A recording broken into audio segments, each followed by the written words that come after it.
Hey guys, and today on Pricklist we have something very exciting. A mock to enhance the newly released 75376 MIDI scale Tantive.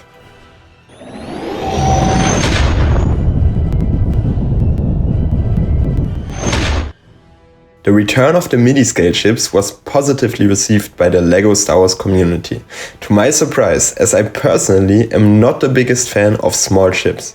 3 new ships in MIDI scale format were released in March of this year, all adorned with a 25th anniversary plaque. Among them the Invisible Hand, my personal favorite, known from episode 3. Then the Millennium Falcon, and lastly the Tantive IV, which we'll be looking at today. Of the 3, the Tantive was the most tackled by fans, as many did not like the cockpit design and found it too small. Personally, I don't mind the Tantive, but generally I'm not very enthusiastic about the MIDI scale line. However, all of this changed when I stumbled upon Tile Atom's mock. This mock is simply special and immediately captured my attention, so I couldn't help but make this video. The mock depicts a scene from episode 4 where Darth Vader interrogates Captain Antilles. Not only does the mock provide a wonderfully designed replica of the iconic film scene, but it also allows us to place the MIDI scale ship on a rotatable stand on top of the roof. This visual interplay between the MIDI scale ship and the detailed room simply harmonizes and immediately convinced me. The mock by designer Tile Atom, excluding the Tantive, consists of a total of 537 pieces, which you should be able to get for around $40. Additionally, the instructions cost $2. The minifigures come from the 75387, which is convenient if you also own those.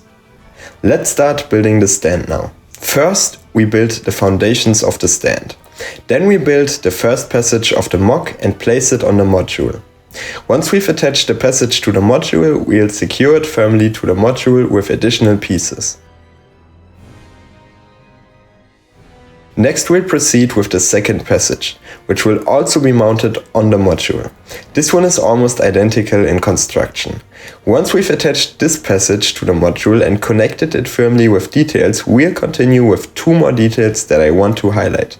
Namely, these 2 gray pipes that we'll attach to the front of the platform. These will then be covered with plates.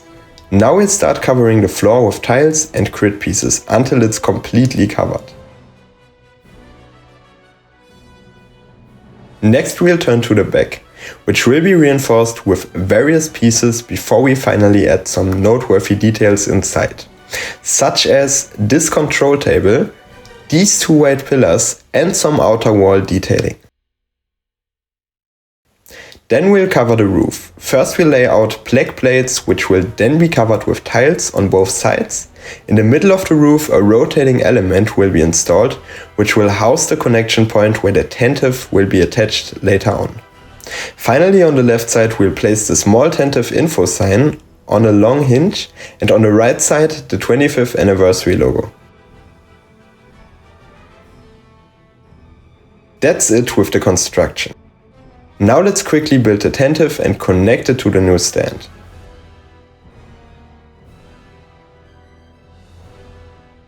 Let's take a look at it together now.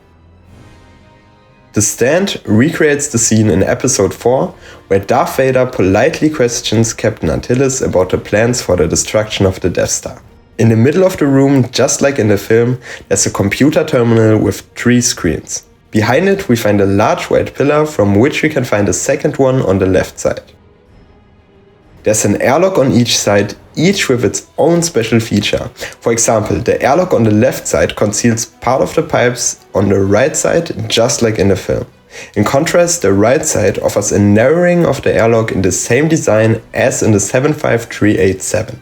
The floor is completely covered with tiles and grid pieces, except for a few spots we'll come back to later, providing an 18+ worthy LEGO atmosphere. The designer did a wonderful job giving this small room a mechanical and realistic look.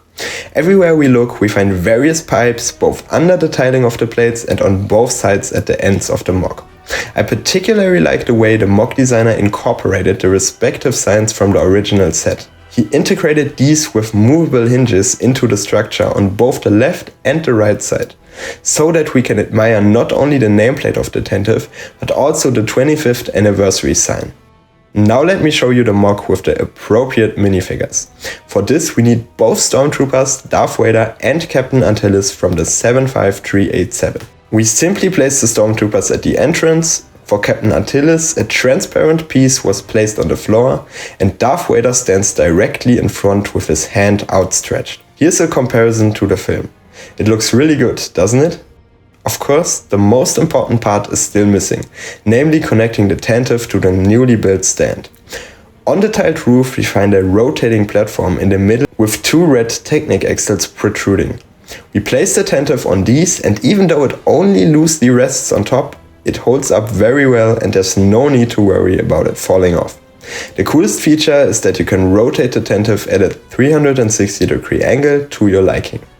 That's it with the presentation. Now I want to give you a comparison to the transformed 75387, which I also recently presented in a video. So definitely check out the video if you want to know how to transform your playset into a diorama. Both sets visually complement each other perfectly and can be displayed together wonderfully. What do you think of this new way of displaying MIDI scale chips? Do you like these diorama-like stands? I think Tile Atom has really created something special here, and I can imagine a new type of set that combines MIDI scale chips with dioramas including minifigures quite well. Be sure to visit Tile Atom and leave a like and subscribe if you enjoyed the video. See you next time with another exciting model and I bid farewell for today. Bye guys!